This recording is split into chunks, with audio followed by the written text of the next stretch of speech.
Hello friends, मैं दयानंद पांडे आप सभी का दोबारा से स्वागत करता हूं मेरे यूट्यूब चैनल डीपी ट्यूटोरियल्स पर। इससे पहले मैंने अपने चैनल्स पर अपना पहला वीडियो पोस्ट किया था जिसमें मैंने कहा था कि मैं सारे टेक्निकल सब्जेक्ट्स पर वीडियोस बना रहा हूं। तो मैं कोशिश करूंगा कि इस वीक में पांचों प्राइम सब्जेक्ट्स पर अपना इंट्रो लेक्चर डाल दूं। तो आइए शुरू करते हैं आज का दूसरा वीडियो लेक्चर, जो कि होगा हमारे subject industrial engineering and management के बारे में। So let's move towards the content section of the video lecture. तो जैसा कि आप देख सकते हैं कि मैंने कंटेंट पार्ट्स को खोल लिया है, जिसमें मैंने पहले से ही कंटेंट्स को अरेंज करके रख दिया है। जिसमें कि पहला पार्ट हमारा है इंट्रोडक्शन। इसमें हम पढ़ेंगे इंडस्ट्रियल इंजीनियरिंग और मैनेजमेंट आखिर होता क्या है। फिर हमारा आएगा पार्ट 2, जिसमें आया होगा प्रोडक्शन एंड प्रोडक्टिविटी। इन दोनों के बारे में हम डिस्कस करेंगे। और तीसरा आएगा हमारे पास फिर फैक्टर्स अफेक्टिंग प्रोडक्टिविटी।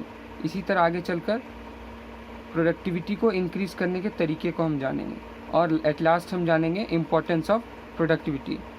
तो आइए स्टार्ट करते हैं हम अपना टॉपिक इंट्रोडक्शन से। तो दोस्तों, हम इंडस्ट्रियल इंजीनियरिंग और मैनेजमेंट में आखिर पढ़ते क्या हैं।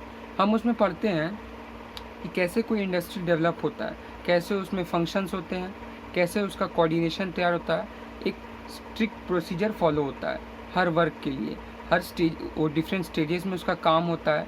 तो यही सभी चीज़ें हम पढ़ते हैं किसमें, इंडस्ट्रियल इंजीनियरिंग में। और मैनेजमेंट हम किस तरह से उस काम को मैनेज करते हैं। इंडस्ट्री का अगर कोई भी बड़ा वर्क है तो उसे प्रॉपर मैनेजमेंट की ज़रूरत होती है। तो वो हम कैसे पढ़ते हैं, वो हम कैसे करते हैं, वो हम इस लेक्चर में पढ़ेंगे।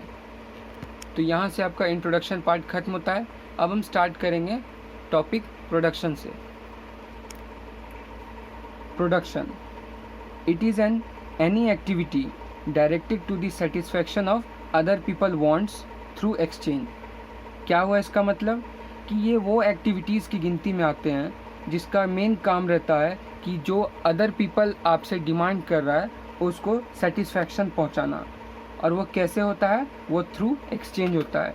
कहने का मतलब है कि सपोज़ हमने किसी के कोई डिमांड किया कुछ हमसे कि हमें ये प्रोडक्ट चाहिए, तो हमने उसके अकॉर्डिंग उस प्रोडक्ट को डिज़ाइन किया, डेवलप किया और फिर उसे दे दिया थ्रू एक्सचेंज। और ये एक्सचेंज कैसे होता है, मनी के ज़रिए होता है। ठीक है, तो हमारा प्रोडक्शन सिंपली डेफिनेशन इसका यही है, हम इसको ऐसे ही याद कर सकते हैं कि it is any activity directed to the satisfaction of other people wants through exchange. इसमें हम अदर पीपल्स के डिज़ायर को देखते हैं, वो क्या चाहता है उसको देखते हैं। अब आता है आपका पार्ट प्रोडक्टिविटी। प्रोडक्टिविटी क्या होता है, तो आइए इसका डेफिनेशन पढ़ते हैं। It is defined as the efficient use of resource, labour, capital, land, material, energy, information in the production of various goods and services. कहने का मतलब है कि एफिशिएंट यूज़ यानी प्रॉपर यूज़। हम किसी काम को करते हैं एक प्रॉपर तरीके से करेंगे। ठीक है, तो ये क्या है कि हम एफिशिएंट यूज़ करें या प्रॉपर यूज़ करें। किसका कर रहे हैं, रिसोर्स का, लेबर का, कैपिटल का। कैपिटल से हमारा मतलब हो गया हमारे पास जो मनी है, मनी जो हम उसमें इन्वेस्ट करेंगे उस प्रोडक्शन वर्क में। फिर उसके बाद उसके लैंड का, जो मटेरियल्स हम यूज़ करेंगे, जो इन्फॉर्मेशंस हमें वहाँ से मिलेगा, इन सभी को कलेक्टिवली कलेक्ट करके और उसको एफिशिएंटली एक प्रॉपर कोऑर्डिनेशन के साथ सेट करके अगर हम किसी प्रोडक्शन को स्टार्ट करते हैं, क्या होता है production of various goods and services. तो ये जो आपका होता है यही क्या कहलाता है, आपका प्रोडक्टिविटी। ठीक है, तो आइए हम इसका डेफिनेशन एक बार फिर से देखते हैं। वो क्या होता है, it is defined as the efficient use of resource, labour, capital, land, material, energy, information in the production of various goods and services. या जनरली सिंपली हम इसको एक और तरीके से कह सकते हैं कि हमने जितना आउटपुट लगाया, ठीक है, और हमें जितना आउटपुट मिला, उन दोनों के रेशियो को ही हम क्या कहते हैं, प्रोडक्टिविटी कहते हैं। तो और क्या इसको हम लिख सकते हैं, productivity is the ratio of the output with respect to input. तो हमने यहाँ पर इंट्रोडक्शन पार्ट को कवर अप कर लिया, प्रोडक्शन एंड प्रोडक्टिविटी के बारे में जान लिया। अब हम पढ़ेंगे क्या, factors affecting productivity. Factors affecting productivity.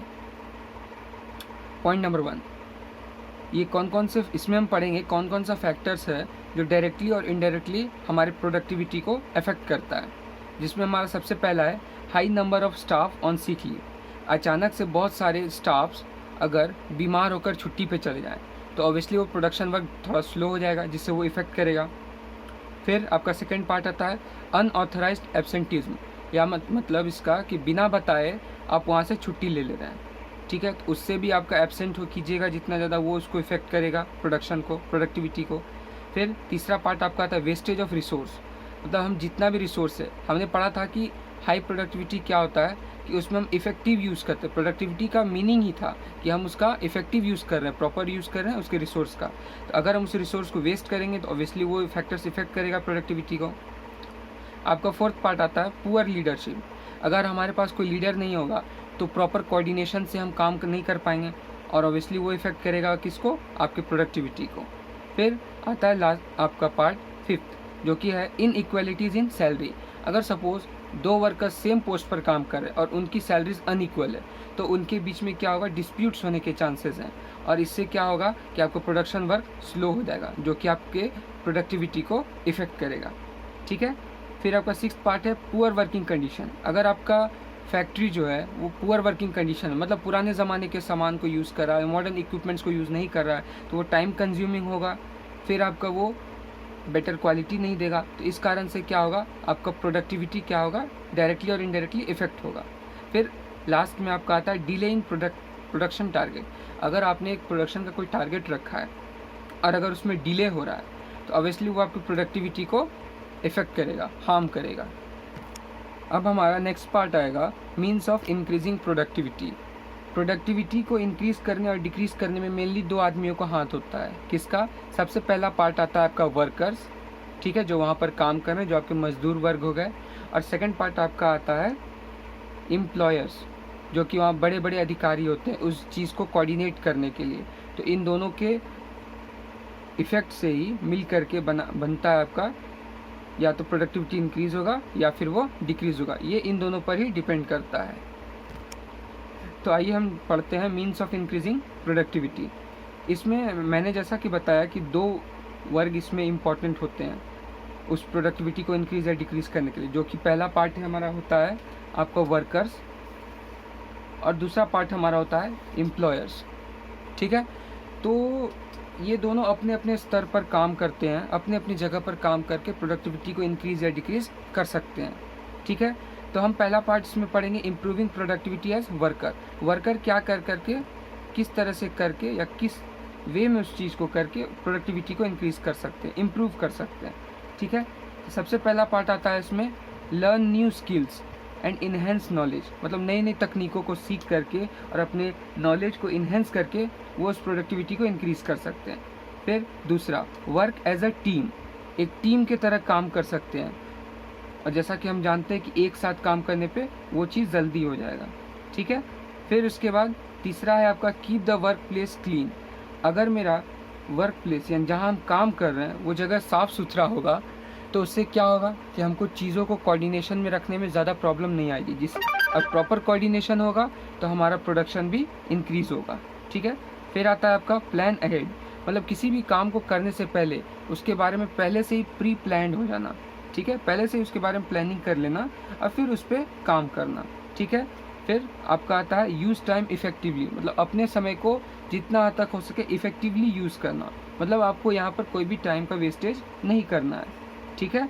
और एक लास्ट पार्ट इसमें आता है कि be prepared to work beyond normal working hours. अगर हमारा टारगेट नज़दीक आ गया है, टारगेट बड़ा है, तो हम क्या करेंगे, नॉर्मल वर्किंग आवर्स से कुछ हटकर थोड़ा सा आगे बढ़कर काम करेंगे, यानी कहने का मतलब है सीधा कि हम ओवर टाइम करेंगे, ठीक है। तो जितना ज़्यादा वर्क हम इसमें यहाँ देंगे, ये वर्कर्स यहाँ पर काम करेंगे, उतना ज़्यादा वो किसको फ़ायदा होगा, वो उस प्रोडक्टिविटी को इंक्रीज़ करने में अपना योगदान देंगे। I request you all please make a note of it, क्योंकि ये आपका डायरेक्ट सिलेबस के अकॉर्डिंग है, आप इसको डायरेक्टली अपने नोट्स में कॉपी आउट कर सकते हैं, ठीक है। तो मैं रिक्वेस्ट करूँगा कि आप सभी इसको कॉपी आउट करते जाएँ, नोट डाउन करते जाएँ। अब आगे हम पढ़ेंगे हमने पढ़ा कि improving productivity as workers, workers कैसे अपना काम करके प्रोडक्टिविटी को इंक्रीज़ कर सकते हैं। अब हम क्या पढ़ेंगे, अब हम पढ़ेंगे improving productivity as an employer. एक एम्प्लॉयर क्या क्या चेंजेस करके या क्या क्या अपने आप को काम करके वो उस प्रोडक्शन, उस प्रोडक्टिविटी को इंक्रीज कर सकता है। ठीक है, इसका पहला पार्ट है आपका help your employees to improve their performance. मतलब कि अपने जो एम्प्लॉयज़ है, जो वर्कर्स है वहाँ काम कर रहे हैं, उन सब की हेल्प करना ताकि वो और अच्छा इम्प्रूव कर सके अपने परफॉर्मेंस को। तो ये काम वो करके इस डायरेक्टली नहीं बट इनडायरेक्टली वो उस प्रोडक्टिविटी को इंक्रीज़ कर सकता है। ठीक है, फिर उसके बाद आपका आता है promote team building and participation at work.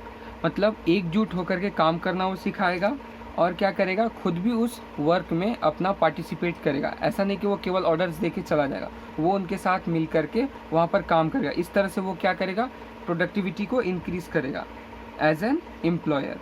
ठीक है, फिर उसके बाद वो क्या कर सकता है, मॉडर्नाइज कर सकता है वर्क इक्विपमेंट्स को अगर ज़रूरत पड़ेगा तो। अगर ज़रूरत है वहाँ पर कि हमारे सारे वर्क इक्विपमेंट्स पुराने हो गए हैं या कुछ कमज़ोर हो गए या उनमें कुछ डिफेक्ट्स आ गए तो हम उसे चेंज करके मॉडर्नाइज कर सकते हैं। ये काम किसका होता है, ये काम होता है एम्प्लॉयर्स का। ठीक है, फिर take disciplinary action when necessary. अगर ज़रूरत पड़ने पर डिसिप्लिनरी एक्शंस वो लेगा। मतलब कैसे आपको डिसिप्लिन को मेंटेन करना है, क्या क्या उसमें आपको कैसे कोऑर्डिनेशन सेट करना है, ये सभी डिसीजंस वो लेगा। ठीक है, फिर उसके बाद communicate the company objectives and targets to all employees. यानी सभी एम्प्लॉयज़ को वो अपने कंपनी का जो ऑब्जेक्टिव्स है, जो टारगेट्स है, जो वो गोल वो सेट करके चल रहा है, उसके बारे में वो उन सबको फेमिलियर करेगा, उन सबको बताएगा। ठीक है, फिर आपका लास्ट पार्ट आता है कि participate in training courses to upgrade your knowledge या मैनेजमेंट स्किल। ठीक है, वो क्या करेगा, ट्रेनिंग कोर्सेज में पार्टिसिपेट करेगा और अपने मैनेजमेंट स्किल्स, जो उसको मैनेज करना है, कोऑर्डिनेट करना, उस स्किल्स को वो और ज़्यादा डेवलप करेगा, अपग्रेड करेगा। तो इस तरह से वो अपने अंदर चेंजेस ला करके वर्कर्स की हेल्प करके आपका प्रोडक्शन में अपना इंक्रीमेंट के लिए अपना वो कर सकता है। तो हमने क्या पढ़ा, जो कि हमारा टॉपिक था मीन्स ऑफ इंक्रीजिंग प्रोडक्टिविटी। तो इस तरह से वो प्रोडक्टिविटी को इंक्रीज़ करने में हेल्प कर सकता है। अब हम हमारा वीडियो का लास्ट पार्ट को कैप्चर करेंगे, जो कि है इम्पोर्टेंस ऑफ प्रोडक्टिविटी।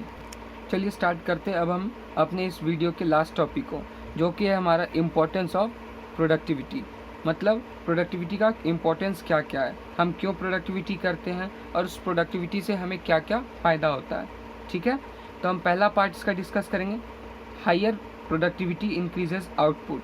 जितना ज़्यादा हमारा प्रोडक्टिविटी हाई होगा हमें उतना ही ज़्यादा आउटपुट मिलेगा। ठीक है, क्योंकि प्रॉपर कोऑर्डिनेशन से काम होगा, करेक्ट इक्विपमेंट से काम होगा, मॉडर्नाइज इक्विपमेंट से काम होगा, हमारा टाइम कम लगेगा, तो प्रोडक्शन अच्छे से होगा, यानी हाई प्रोडक्टिविटी होगा। तो हम कह सकते हैं कि वो उससे हमारा आउटपुट जो होगा वो एज़ कम्पेयर टू इनपुट ज़्यादा होगा।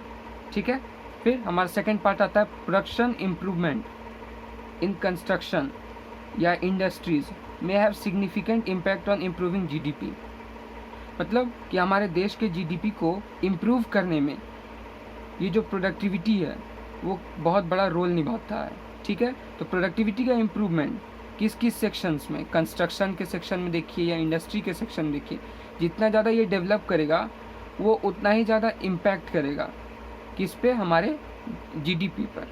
ठीक है, फिर आपका तीसरा पार्ट आता है improving relative productivity growth improves a country competitive position. जितना ज़्यादा हमारा प्रोडक्टिविटी इंक्रीज़ होगा हम उतना ही ज़्यादा कंट्रीज़ के कॉम्पिटिटिव पोजीशन को गेन करेंगे। कहने का मतलब है कि हम और भी देश से कंपेयर करेंगे अपने अपने प्रोडक्ट्स को। ठीक है, जो कि हमारा कंपटीशन लेवल पर होगा, इंटरनेशनल लेवल पर हम कंपटीशन कर सकते हैं। तो क्या, इम्प्रूविंग रिलेटिव प्रोडक्टिविटी।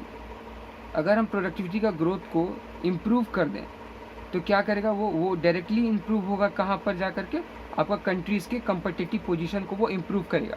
मतलब वो और ज़्यादा कंपटीशन में हिस्सा लेने योग्य उस कंट्री को बनाएगा। ठीक है, और लास्ट पार्ट आपका आता है productivity growth is the key determinant of international competitiveness in the long term. मतलब काफ़ी लंबे समय के लिए अगर प्रोडक्टिविटी हम इंक्रीज़ करते हैं तो वो हमारा इंटरनेशनल में कॉम्पिटिटिवनेस, यानी हमारे कंपटीशन करने की क्षमता को बनाए रखेगा काफ़ी लंबे समय तक, अगर हम अपना प्रोडक्टिविटी को इंक्रीज़ करेंगे। तो ठीक है, यहाँ तक कि आपका आज का लास्ट आपका वीडियो ख़त्म होता है। तो आज हमने इस वीडियो में इंडस्ट्रियल इंजीनियरिंग और मैनेजमेंट का फर्स्ट इंट्रोडक्शन पार्ट को कवर अप कर लिया है। अब आगे इसका पार्ट 2 मैं नेक्स्ट वीडियोज़ में बनाऊँगा।